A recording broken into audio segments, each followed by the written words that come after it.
Good afternoon, everybody. My name is Neil Ford. I'm the Director of Public Information at UNESCO. We have two guests for our press conference today.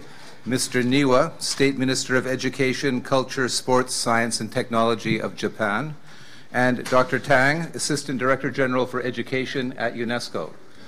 Gentlemen, would you like to say a few words before we take questions, or would you like to go straight to questions, please? Okay, some few words. Mr. Niwa, could I ask you to start, please? Thank you very much. Good evening, ladies and gentlemen. This time here in Aichi-Nagoya UNESCO World Conference on ESD, successfully completed all the agenda today. For this, I would like to convey my heartfelt thanks to all those who were involved. This conference, World Conference on ESD, is not the stop, it's not the end, it is a new start. We have adopted to tell this the Aichi-Nagoya Declaration on Education for Sustainable Development. And we will be including all of the UNESCO member states as well as all the stakeholders. We are inviting all of them to participate further into the ESD activities. 150 countries and territories as well as 76 ministers participated in this World Conference this time. I am renewing my own resolution and determination to address ESD topic going forward, and we have also established a UNESCO Japan ESD Prize in order to award 3 excellent cases every year to award $50,000 each from this point in time onwards. So we announced this as Japan's renewed commitment on ESD. And we will be implementing on the international arena this award of Japan Japan UNESCO ESD Prize, and domestically we will be taking further initiatives in order to disseminate and establish further ESD. Thank you very much. Floor to Dr. Tang, Assistant Director General at UNESCO. Good afternoon. I just want to say very briefly, after 2 years very extensive work with the support of the host country and all the participants, we get the things over. So now I can be happy and I can be relaxed. So I'm happy to be here, be with you, and thank you for your interest to cover this important event. Thank you. Well, the floor is now open for questions. Please raise your hand if you'd like to ask one. When I give you the floor, if you could tell us your name and the media organization you represent. Excuse me. Ms. Keiko Momi, the director of MEXT, would like to make one correction to the press release. すいません。参加国数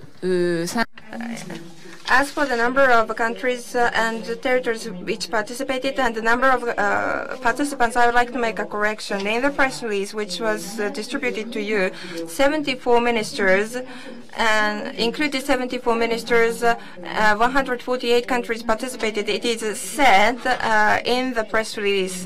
I would like to make a correction. 76 ministers and more than 1,000 people, including 76 ministers, participated from 150 countries and territories. This is a correct sentence. Thank you.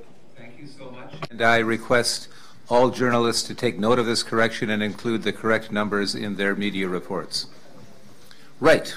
Back to the questions. I think this gentleman here wanted to ask the lead-off question. Yes. Hi, good afternoon. My name is Dimitrio Weber. I'm a reporter from Brazil for O Globo newspaper. I would like to ask you, Mr. Tang, if there was an idea, a proposal from Latin American countries to include a fund in the final declaration to finance ESD in the world, and I can't see this funding idea in the final declaration. I would like to understand why this idea was not accepted. Should I answer now? It's okay? Yes, please. Okay. Thank you for the question. Actually, today the international community is discussing the post-2015 global education agenda. And also we're talking about the funding, how we fund this agenda. I think for the moment we certainly support the idea in the spirit, but for the moment we don't want to, we want to wait until at a later stage to see the overall international mechanism on the funding of a post-2015 agenda. Within that framework, we certainly will be ready to consider. So I think at this moment, it may be a little bit premature to make a firm commitment, but I think we mentioned that we'll make efforts toward that direction. One follow-on.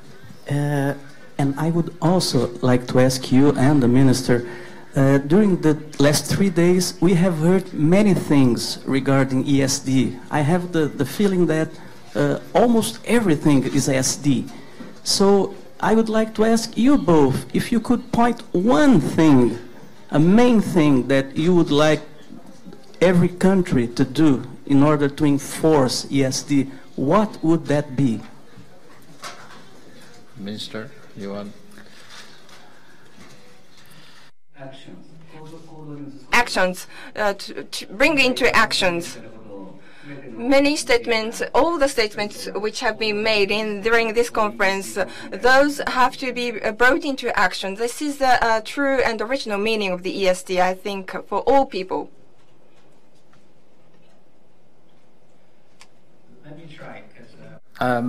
ESD, okay, today when we're talking about the biggest challenge of today's world, we're talking about basic two things, peace and sustainable development. Development has to be sustainable, okay, so there are two things. So when we're talking about the education for sustainable development, of course, normally we're talking different dimensions. One dimension is economic dimension, which our economic development model has to be sustainable. Second area is about the social dimension. So it means our social model, our community, our society has to have a model which can be sustainable.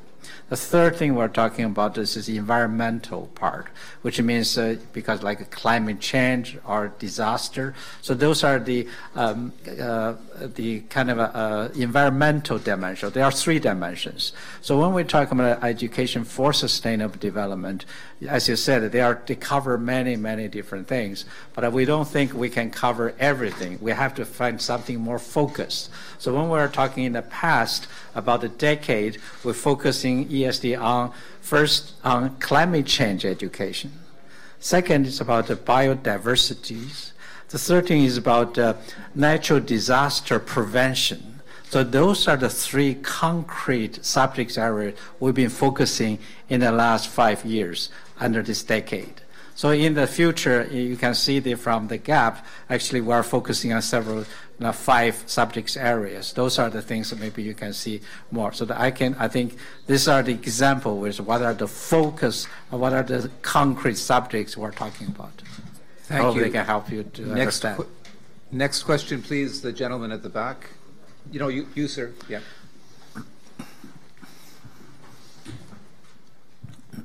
Thank you, Mr. Chairman. My name is Emmanuel Kuram from Southern Africa. I am a self-taught environmental journalist, focusing on environment and development issues. From an outsider viewpoint, UNESCO seems to have fundamentally changed its brand and public relevance worldwide, making it more involved in all issues that pertain to the well-being of the environment and actually global citizens. Do you see it that way? And can you please expand? What are the implications? Thank you very much. Well, I'm not so sure what you mean is next expand. But what actually, now here we're talking about education. Now we're talking about education, when we say education for UNESCO's point of view, we're not only talking about teaching the young generation about read and write. We have to see what kind of a generation they're going to grow up. There has to be the responsible citizen of the society so they can contribute to the peace and the sustainable development. So that's exactly this actually come from UNESCO's basic mandate, really to promote peace and sustainable development. That's why we say now we put this ESD and also we call global citizenship education as the new priority for UNESCO, because we believe UNESCO is the only UN agency is leading in these two important subject areas. Thank you. At the back, please. 日本の共同通信の Sugawa from Kyodo Press, and I'm a question to Mr. Niwa. As a host country, after this conference, what is your evaluation of this conference? And also, the second, as you said, you are promoting the UNESCO school, and also you're promoting the ISD in Japan. And based upon the conference of this time, what are the challenges that is faced by the Japanese ESD? Please. Now, currently, starting from Okayama, coming to Nagoya and Aichi, all through these days in Japan, we see many challenges. And of course, in Japan, the recognition of ESD in Japan is not that high, which is the point that we have to discuss more. However, in these international conferences, especially the meaning of holding this conference in Aichi-Nagoya, where the nature's wisdom themed exposition has been held, has been great meaning. And also, it is very important for us that we are able to hold this conference in Aichi, because we are thinking about the nature and environment all the time. And also, I am from this area. The Aichi-Nagoya is the hometown to myself, so I have a personal attachment to this conference, which I think was very important for this region.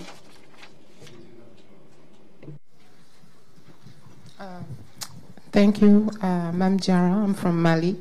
I would want you to talk about that prize, that UNESCO Japan prize for ESD. What kind of action will it reward? Thank you. This prize was just approved by UNESCO's executive board last month. Was proposed by the government of Japan. It's called UNESCO Japan, the prize for education for sustainable development.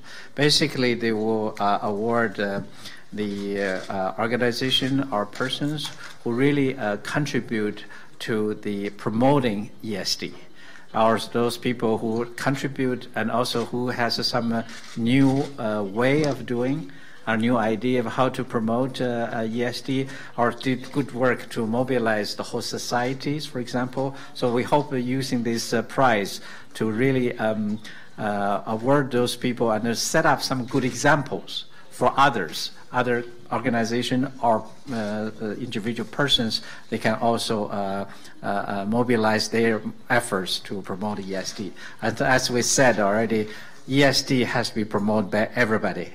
Cannot be only government, organization, or individuals. Thank you. Yes, State Minister Niwa.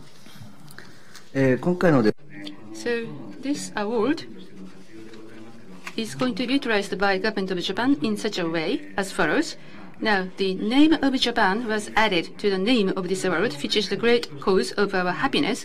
And also, it will also promote the communication between the Japanese people and the overseas people. And we have the ESD calendar, which is going to be used for the communication. And also, the ESD calendar is going to be used as a promotional material so that the people outside of Japan would learn more from Japan in terms of the ESD activities. So that's the idea behind this Japan UNESCO Award for ESD.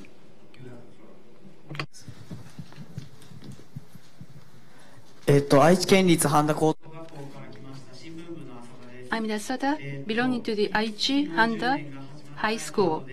Before and after the decade of ESD, do you see any changes before and after the ESD decade?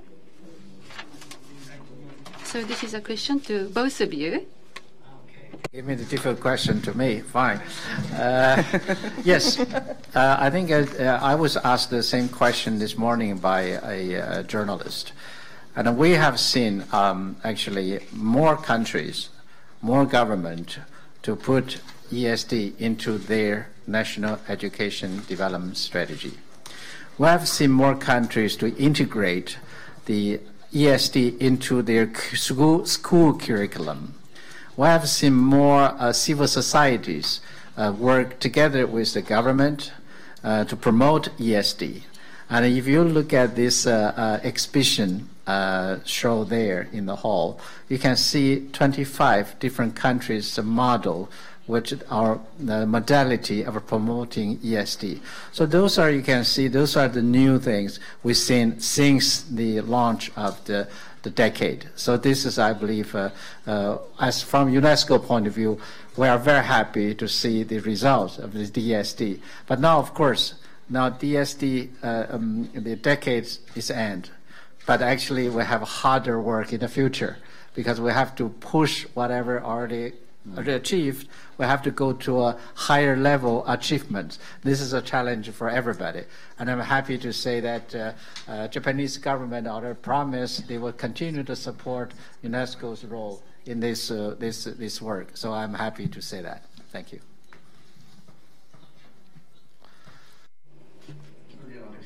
From myself, in the past decade, 10 years, UNESCO School was established. It was 15 schools in Japan 10 years ago. However, during these 10 years, it is reaching now 850 UNESCO schools. And this is because in Japan, the recognition of the UNESCO ESD education has been promoted, and also the school is very active in promoting ESD. And also the teaching side, educators are now equipped with the skills and the experiences to be able to ESD to our people.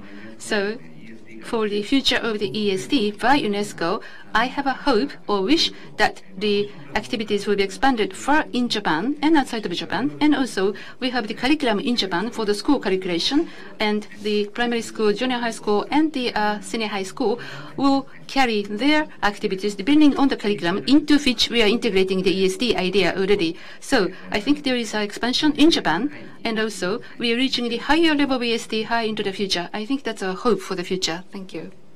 Last question was from a member of the newspaper club. 最後の質問ですけれども、ニュースクラブの人ですね。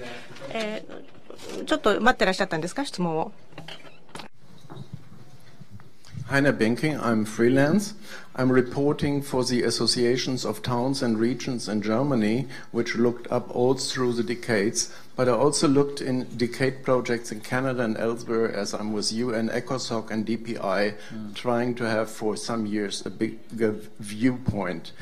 I want to be controversial. You added the why to the what, but how about the how? Kofi Annan, this was cited in the beginning, said the biggest challenge is to make the abstract real, alive, tangible, visible. I saw this nice models here from planet Earth, for example, but I think the real challenges are the challenges across scales, from the local to the regional to the global as a term.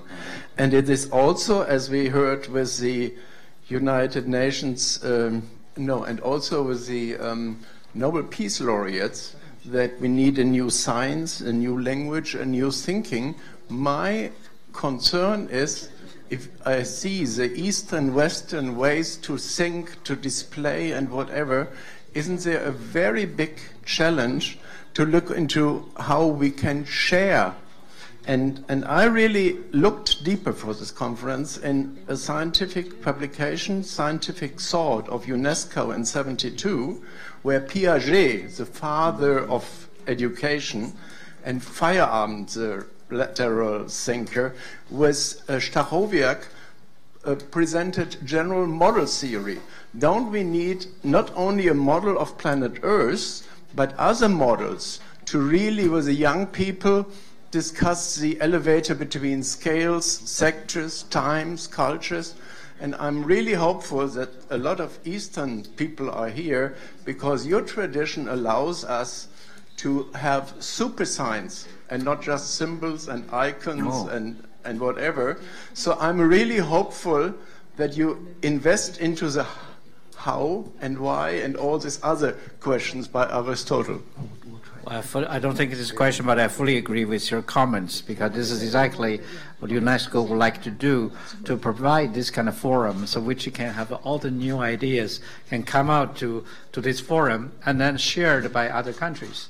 As you can see, if you look at this 25 exhibition there, you can see all different kind of approaches. So I think if it's really nice for UNESCO to have opportunity to provide this forum so all countries can learn something new.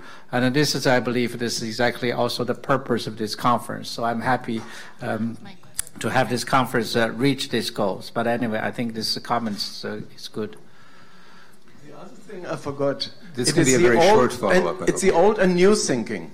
And we proposed with ECOSOC in the Commons Caucus to really look into the old, like I mentioned just 72. I think there's a big danger in new thinking, new paradigms and whatever, new terms, verbiage, like holistic after systemic, if we don't make it real.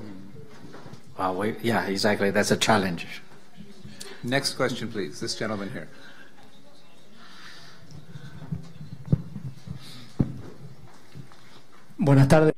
Good afternoon. I'm from Argentina, and my question is for Kian Tang. Looking towards the future and education for sustainable development, what type of evaluation and monitoring mechanisms is UNESCO thinking about, and what kind of partnerships? And are you thinking about some kind of standardized monitoring system? Or are you looking at certain, are you going to use certain tools that you've already used in other countries where UNESCO is working? Thank you. This is a really good question, and it's really a challenging question. As you may notice from my presentation about the gap, we say this monitoring and evaluation will be within the post-2015 global education agenda. Because now the international community is in the process of negotiating the post-2015 global development agenda, which education is one of the goals, and with several targets. One of the targets so far has been proposed is about ESD. So we would like to see, because UNESCO would like to, because in the past 15 years, UNESCO had a responsibility to monitor the EFA, Education for All. So we monitored that. Now we hope we'll continue to have this responsibility to monitor the new education agenda in the next 15 years, including one target on ESD. But of course, for ESD, we need to set up, which we already start working with experts to set up some indicators in order to benchmark. But this ESD is not as like a primary education, secondary education, be easy to be measured. So you cannot, primary education, you can say how many children, say 95% children enrolled at school. But for ESD, how you measure, we know we can offer the ESD in the curriculum, but how you measure if students learned the things about ESD? How do you demonstrate that? This is a challenge which UNESCO is working on with experts in different countries. Hopefully, in the near future, we can work out this kind of indicators which is feasible for all countries. Thank you. Yes, please. Thank you very much. I am from Okayama Prefecture. I am Oshima, working for a Saiyo newspaper. Before the Aichi-Nagoya, we did have the stakeholder meeting in Okayama, and I know that Mr. Tan, you were there too. And there were many deliverable documents produced from that meeting, including proposals. And also, by utilizing, there has been a proposal to utilize a community hall to do the ESD activities. In the declaration you adopted today, we just want to know how much input from Okayama is included there. Particularly, number 12 of the declaration, non-formal education, and also lifelong learning. I think that those are some areas that we think that maybe we have made some contribution. And also, at the Nagoya City, well, this was the first time for us to have the organizing the conference for UN. And if you could give us how significant this Okayama event for you, that would be very much grateful for us to know. For the question, actually, I visited Okayama. This time was second time. I came to Japan, Nagoya, and Okayama last September to discuss with the government about the preparation of this conference. So by that time, I met the mayor of Nagoya, and also I met governor prefecture of Aichi, and then also met the mayor of Okayama. And I got an opportunity to visit the community centers in Okayama. You mentioned here, yes, we're talking about non-formal and informal education can contribute. That's exactly which Okayama's, those community center model offered, because they provide the learning opportunity for adult people, and then they have a corner, they call ESD corner in each center. Then they can provide opportunity for the adult people also understand ESD. Because we're not only talking about ESD for young children, also think about the whole society. So that's exactly, I can say, this is a Okayama model can offer to the future of this declaration. So I really have to say UNESCO highly appreciate what Okayama's model, and then we hope we can continue to get good experience and models promoted by Okayama and other Japanese communities. Thank you. State Minister Niwa, do you have a comment or next question? Well, thank you very much. At Okayama, as has been mentioned, from the high school students to the adults, even the adults, we know that they were engaged in active discussions. And I think that when we think about the future, what we have to think is a lifelong learning. I mean, even to include the elderly people too. If the elderly people who are interested in ESD, they should be given a chance to put into action. So in that sense, the community center is very much important, actually, to revitalize the local communities. The places like community hall is very much important, and so in that sense, ESD is going to contribute to the invigorating the Japanese local communities as well, and makes us very happy to support that. Other questions? Okay. Yes, you have the floor again. Thank you very much, Mr. Chairman. As I said I come from Southern Africa. It's a region where the enthusiasm to report on the environment is very high, but the capability is very low. And that is a dilemma. And I never heard it being mentioned in workshops. There was reference to media. So when I go back to Southern Africa, my colleagues would like to know if and in what way UNESCO would continue as it was doing for the past 5 years, training the media on capacity building. I just spoke to a colleague from Kenya. He actually acknowledged that there's a crisis in skills to report on ESD issues, and he was mentioning terminologies which are even difficult to deal with at a technocrat level. So I just want to know what programs you have or you're going to roll out in the future for the next 5 years for media from developing world. Thank you very much. I will have to say, in the last 10 years, when we organized this decade, we did also understand, particularly for developing countries, funding is one of the biggest challenge, because many countries are committed themselves to provide ESD, but they do need technical support and also financial support. Technical support, this is exactly what UNESCO has been doing. In the different kind of a format, like a conference or workshop training, we provide it to different countries. This kind of a technical capacity building. And of course, in terms of the financing, I think UNESCO also goes through different partners to mobilize the different like a partner as from government or from even private sector when they provide support to UNESCO or through UNESCO, particularly to Africa, because Africa is UNESCO's top priority, and also many donors and government and private sectors that would like to support the education development in Africa. I think in future, as we said in the GAP, we would like also to mobilize financial support through UNESCO's network to support developing countries' implementation of this GAP.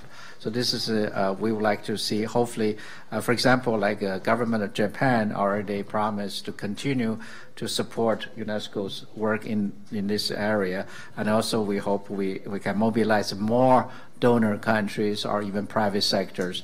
For example, in Vietnam, we mobilized $1 million from Samsung, the Korean telephone company, $1 million to do ESD education in Vietnam, for example. So we hope this kind of model will be used to mobilize more support from different donors and the private sectors. Thank you. Next question, please. I'm just scanning to see if any person who hasn't asked a question would like the opportunity. Please.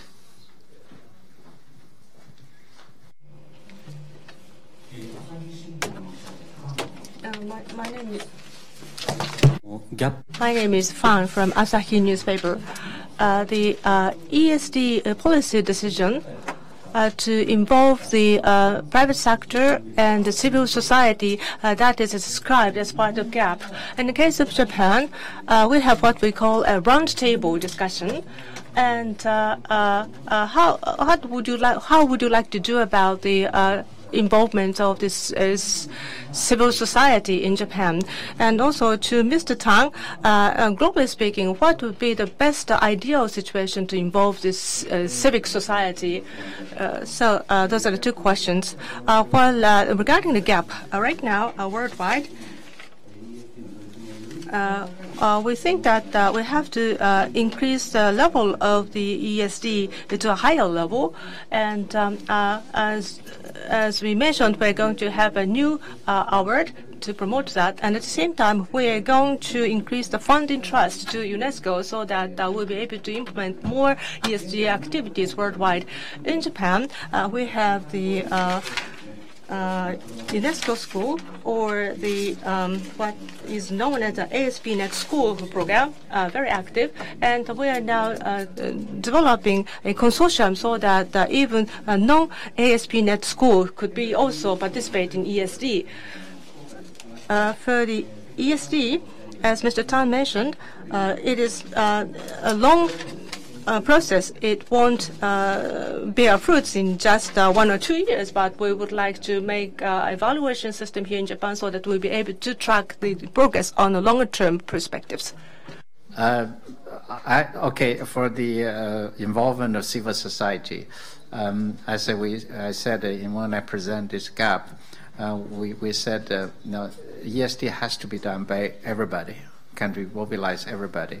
So I think let's talk about 2 levels. At the global level, UNESCO want to make sure whenever we talk about the future agenda, the civil society has to be invited and their voice has to be heard. Like in this conference, we have a lot of strong civil society voice. And when we lead the global debate on post-2015 education agenda, we also make sure that civil society was represented and that their voice be heard by the government officials. At the country level, when we do work, because UNESCO is the partner to all countries, particularly the Ministry of Education. These are our major partners in education. So when we give advice to the member states, to the countries, the ministers, about our high government officials, we say you have to, when you work on your national education plan, you have to also have this inclusive approach to get civil societies and even private sectors they can get involved, their voice and their views can be heard. One more thing I want to add is now we, as I said, we try to mobilize resources for developing countries from private sectors, particularly from private sectors in the industrialized countries like OECD countries, including Japan, Korea. Actually, ESD is, we say, a sexy subject. Actually, it's easier to mobilize a fund today than many other subject areas. So I'm very confident we can use the results of this conference and the gap. Now we hope we can, certainly we'll be able to mobilize more resources to fund the ESD in developing countries. Thank you. Next question, please. Yes, you've got the floor. I would like to ask a question, but first to clarify one thing. In the final session, I understood that someone said that there was a goal set by 2015 that every school should have already implemented ESD. Is that right? By 2015, that every school should have already implemented ESD? I'm not aware of that. I misunderstood then, probably. I'm not aware of this kind of goal. No goal at all? No. Okay. I think the Deputy Minister of Manitoba made that statement in relation to his own province in Canada. I don't think it was a general statement. It was just one province in Canada? Yes. Not a global... Okay. And the question is, how can ESD help developing countries to overcome poverty? Well, that's another big question. So let me try to be very brief. I think you know, we are talking about, if you look at the models, one of the or several models of the exhibition, they are using particularly the poor countries. So they say let's get our children to be educated, understand the environment, understand how we protect the environment, and also how do we get a sustainable development, and also what kind of an economics model we should use. I think those things are also indirectly linked to the poverty reduction. Okay, so when we have developing countries, they are all talking about their, they try to get their socio-economic development speed up. At the same time, they also get a lot of byproduct, which is our side events really get the environment really polluted. So now we have to also, young generation, you have to aware of this. Otherwise, your country will probably get more poor in a much worse situation in your life standard. So I think those are things are all linked to, of course, poverty reduction is you have to do many different things, not only by ESD. ESD alone cannot really induce a poverty reduction. I don't believe we can. The most important, of course, the country will have to have a right economic development model and development approach, and then they can have a very good economic development and then raise the people's standard of living, which cannot be only by ESD. But at the same time, I think in that process, ESD can help the country to prevent then a lot of disaster going to happen. This is what I can say. Thank you. Okay, next question, please.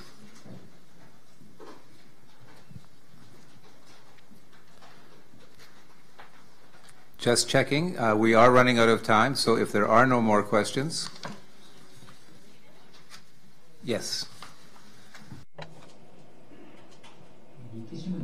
I'm Ninuma from Nikkei. I have a question about the declaration. And the last part, it says, request UNESCO's DG. And then it talks about the fund. By utilizing the UNESCO network, you mentioned that you are trying to mobilize the funds.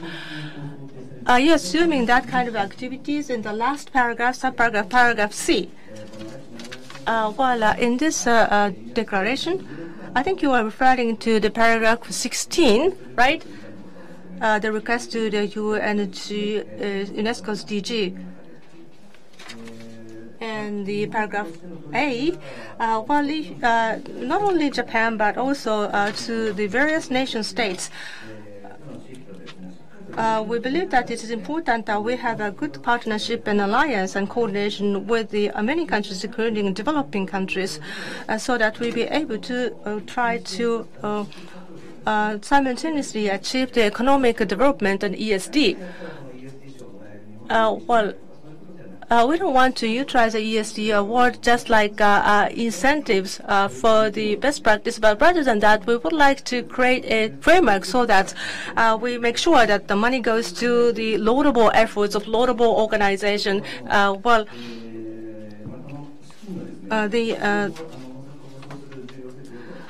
The adequate resources, including the funding for ESD, we believe that this is a very important message that is relating to Japan because of as a sponsor of the UNESCO Japan Award.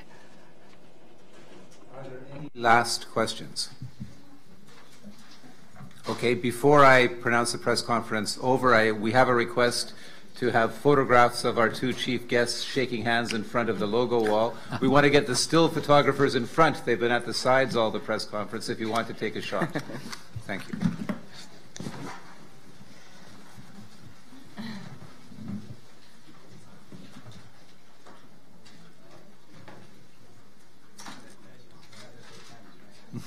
That was the request.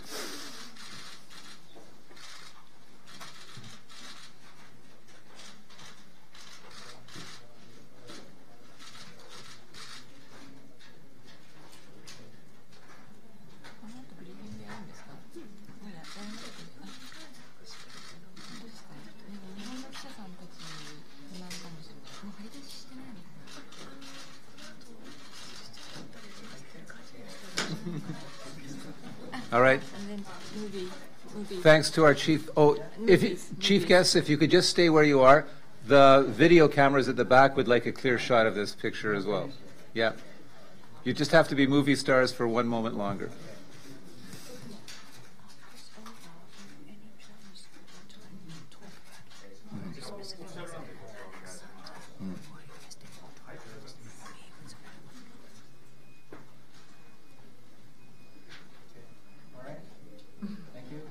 Thank you all very much.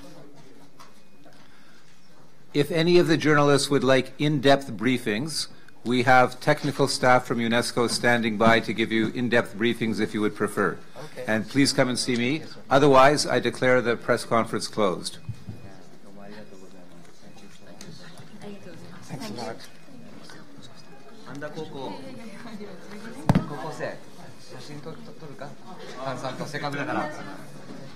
総括 Nice working with you. I'm safe to your next destination. Thank you. So I will. No, I got some. I've got it. I think that you should announce this right because if it's not ready, they place it. Thank you. Nice questions. Okay, great. Yeah, I would like to do that. I can introduce you. So just stay here. Hi.